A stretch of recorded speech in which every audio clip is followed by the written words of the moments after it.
el sistema de contrapeso de poder, se diría en español, ¿no? De contrapeso de poder en Estados Unidos, los check and balances, son muy grandes. Entonces, Obama tiene mucho margen de acción, muchísimo, pero sobre todo porque puede capitalizar en este mesianismo que crea, en esta euforia mesiánica.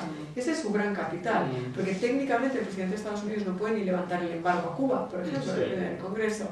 Pero claro, con este mesianismo que ha despertado, si lo saben manejar, pues sí, pero vamos, que tampoco pensemos que puede establecer una dictadura a la cubana. No, eso no, por supuesto. En una democracia como la de Estados Unidos, no. Pero el temor es lo que cala en el medio humano, o sea, a nivel de la gente que desconoce del fondo de política, de historia, que vive en su día a día, su time is money, o sea, en la práctica americana del día a día, y cómo en los sectores católicos, que sabemos que es solamente una quinta parte de la población americana, o sea, católica y muchas de ellas no prácticas, las pastorales de los obispos hoy en día son interesantes leerlas, lamentablemente muchas están solamente en inglés, porque hablan del fenómeno del mesianismo que se está manipulando por los medios en este momento en Estados Unidos, se ha repetido en esta misma charla varias veces, y lo que es el verdaderamente no seguir a los falsos profetas, como decía la Biblia. O sea, esto creo que es válido para los se está alentando mucho en todas las iglesias en Estados Unidos.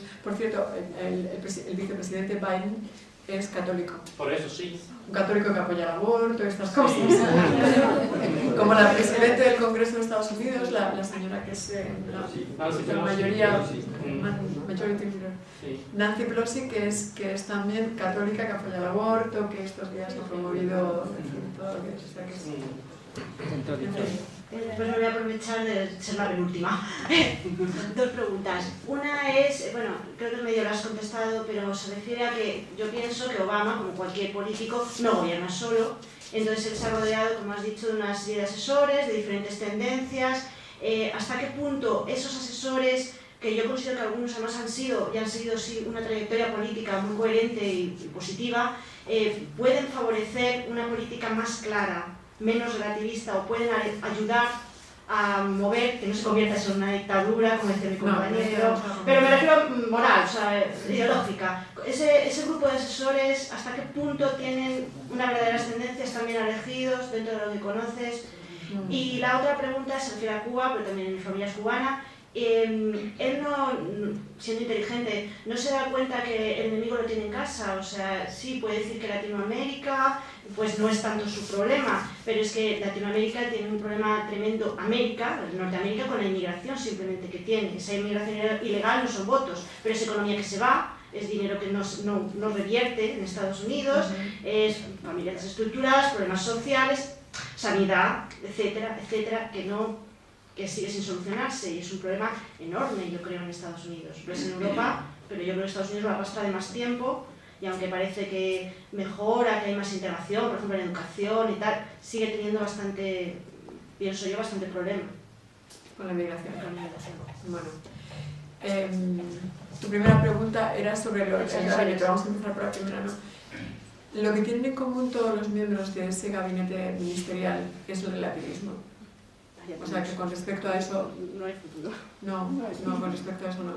O sea, tiene el relativismo y el pragmatismo. Es gente que seguía, no tiene... Porque Obama, una de las cosas fundamentales es que está desideologizando, que es uno de los objetivos del relativismo. Si tú desideologizas a la población, el relativismo avanza. Entonces, la ambigüedad avanza. Que no haya izquierdas ni derechas. Entonces, eso se puede vender muy bien porque se vende como una persona que integra a republicanos y a demócratas, que no tiene ideologías, que ha puesto a los republicanos en su gobierno, se vende fenomenal. Pero siempre es vender el paquete político a la población, ¿no? Entonces, lo que tienen en común todos es el relativismo y el pragmatismo. Así que por ese lado, malas noticias. Hillary a mí es la única que me parece que es más fuerte, como decía aquel señor, ¿no? O sea, es realmente fuerte, y vamos a ver lo que pasa, porque esa es una jugada política para si puede descalificarla hacia el futuro. No sé si respondo con eso la primera pregunta. La segunda, que es sobre la inmigración. Yo creo que Obama sí le prestará atención a las leyes de inmigración, o sea, a cambiar la inmigración, probablemente a facilitar una vía de, ¿cómo se dice?, de legalización, de ser ilegales, ¿no?, de legalizar a los indocumentados, se les facilita la vía. Por cierto, ley que propuso Bush y que se la tumbaron en el Congreso. O sea que Bush es muy pro inmigración hispana, porque como es del estado de Texas, es muy sensible a la cuestión hispana. Obama desconoce completamente a los hispanos, pero son un bloque importante de votos. Todo es esto, ¿no? Y como decía antes, en lo que había expuesto, se beneficiarán o no, como el resto, esa política de buena ciudadanía, pero sin hacer un especial para los hispanos. O sea, se beneficiarán, salvo la inmigración, se beneficiarán si se cambia la agenda, o sea, si logran la sanidad, mejorar la sanidad, el acceso a la sanidad. Se beneficiarán los hispanos si la educación mejora. Pero aparte, en Estados Unidos no hay nada homogéneo, o sea, cada estado es completamente distinto, es un mundo, o sea que hablar en términos genéricos es un poco peligroso porque se presta a equivocación, ¿no? A confusión. Entonces se beneficiarán, pues, por ejemplo, nada que ver los hispanos mexicanos de California con los de Florida o con los de Nueva York. Se beneficiarán un poco, pues sí, de las políticas que son políticas federales, porque las estatales hay muchas, digamos que lo que en España se llama competencias, que las llevan los estados realmente, ¿no? La sanidad no es una de ellas, aunque a unos niveles sí los estados pueden tener un margen, o sea que Obama puede tener un impacto, vamos a decir, sus políticas en los hispanos, sí, sobre todo en la inmigración, en lo demás, como el resto puramente de los ciudadanos. Bueno, pues la última pregunta, y también pues un agradecimiento, ¿no? Yo cada vez que Rosa viene a España tengo la oportunidad de hablar con ella, y entonces creía que era una oportunidad pues muy valiosa para todos. Y ojeando, curioseando páginas web de los protestantes de Estados Unidos, me ha llamado la atención efectivamente el temor que tienen, ¿no?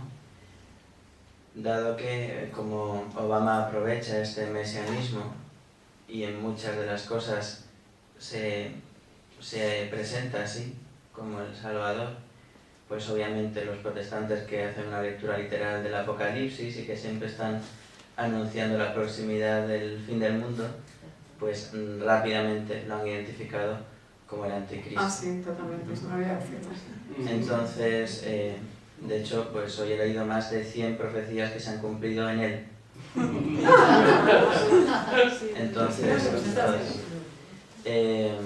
bueno, quiero decirse que no hay un pronunciamiento oficial porque a diferencia de los protestantes que son caóticos, la Iglesia Católica es bastante inteligente, pero ¿cuál es la postura más o menos no oficial, pero sí, vamos, que circula, ¿no?, dentro del ámbito católico y entre los obispos en la Conferencia Episcopal Americana hacia el nuevo presidente? Bueno, hay en ese sentido un cardenal, que no me acuerdo su nombre, que hará como 2 o 3 meses hizo una homilía muy clara en ese sentido, hablando del mesianismo de Obama y de lo peligroso del mesianismo. No me acuerdo, a lo mejor Robinson. Robinson. No me acuerdo cómo se llama. Él es como el nuncio del Vaticano, creo que es el nuncio del Vaticano, y entonces él fue muy claro en eso y no llegó a nombrarle como el anticristo como hacen los protestantes, pero habló de lo peligroso que es su mesianismo, y a nivel parroquial, digamos, de lo que los obispos, pues no es una política oficial, pero sí hay un enorme temor de que la Iglesia va a ser perseguida. Eso es lo que terminé con estas palabras, perseguida. Concretamente en mis relaciones con la Iglesia allí, ¿no?